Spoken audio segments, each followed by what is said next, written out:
Chère vitrilogienne, cher vitrilogien, quelqu'un m'aurait dit le soir du 15 mars dernier que pour vous adresser mes vœux, il me faudrait presque me cacher pour tenir compte des circonstances sanitaires, je l'aurais pris pour un fou.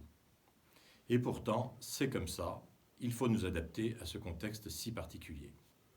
Heureusement, nous avons la technique qui nous permet de communiquer, même si elle ne remplace pas la chaleur et les convivialités de ce qu'on appelle maintenant le présentiel.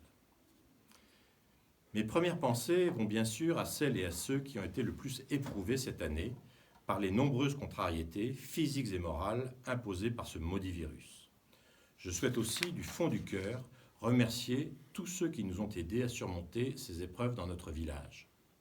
Le personnel soignant, bien sûr, les agents de la commune qui n'ont pas ménagé leurs efforts pour adopter notre organisation à ces nouvelles contraintes, que ce soit au foyer, autour de l'école, ou dans les services techniques et administratifs.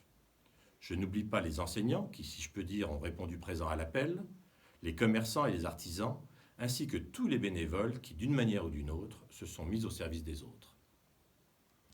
Les crises ont cela de bon qu'elles révèlent des solidarités que l'on n'imaginait pas forcément.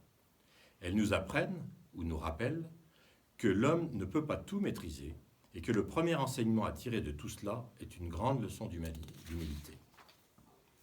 Pour autant, il nous faut garder confiance et rester optimistes pour cette nouvelle année.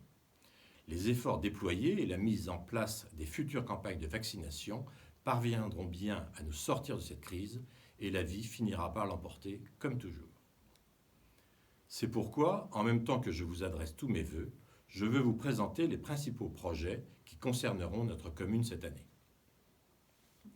Tout d'abord, l'important chantier d'extension du groupe scolaire qui touche à sa fin et vis-à-vis duquel j'ai bon espoir que nos élèves de l'école élémentaire et leurs professeurs rejoignent leurs nouveaux locaux au début du printemps. Toutes les classes élémentaires pourront être regroupées sur le même site, ce qui simplifiera la vie des enfants, de leurs parents et des enseignants, et améliorera la sécurité. La place ainsi libérée dans l'ancienne école des petits offrira de nouvelles possibilités pour les activités périscolaires ainsi que pour d'autres activités. La réflexion sur les travaux de restauration de notre belle église Saint-Médard est presque aboutie et notre décision finale concernant le choix des priorités entre le renforcement des contreforts et la rénovation du clocher dépendra des réponses que nous aurons à nos demandes de subvention auprès de l'État et du département. Aide-toi et le ciel t'aidera. Nous aurons également pour ce projet à mettre en place une souscription en partenariat avec la Fondation du patrimoine. Cette année, un nouveau système interactif et convivial sera mis en place pour la réservation et le paiement des activités périscolaires si importantes pour nos enfants et leurs familles.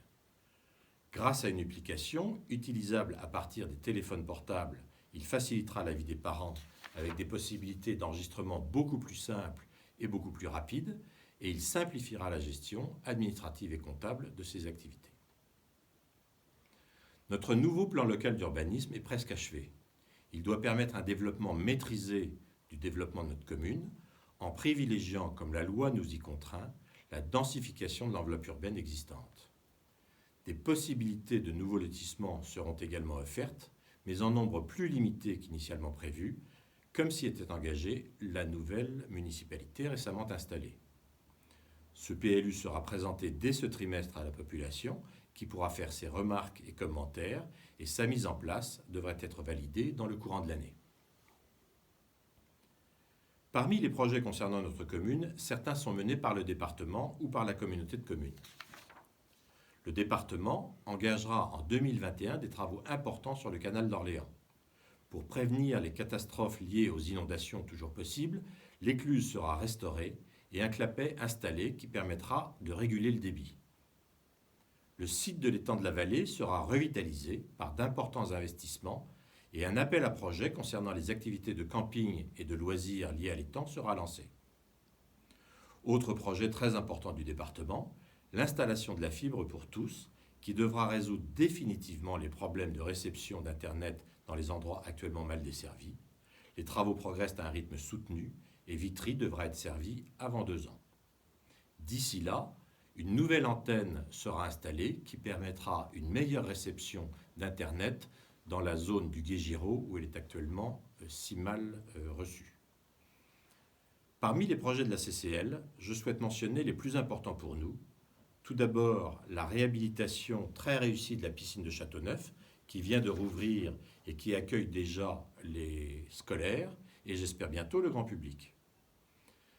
Un itinéraire touristique cyclable entre Châteauneuf et Vitry sera bientôt balisé, qui permettra de prolonger l'itinéraire de la Loire à vélo par une escapade en forêt d'Orléans ou le long du canal.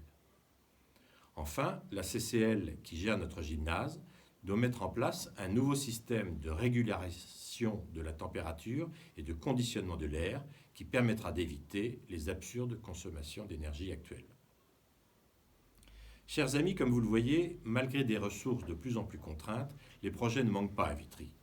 Leur seule finalité est de rendre notre territoire toujours plus dynamique et plus attractif et de vous rendre la vie meilleure. La place me manque pour évoquer d'autres sujets, comme par exemple les ordures ménagères, dont le fonctionnement est critiqué sans proposition alternative réaliste. Je souhaite vivement que nous puissions bientôt nous retrouver dans de vraies réunions pour échanger en direct et évoquer ensemble l'avenir de notre belle commune. Nous avons plein de choses à nous dire. Espérons que 2021 nous en redonnera l'occasion.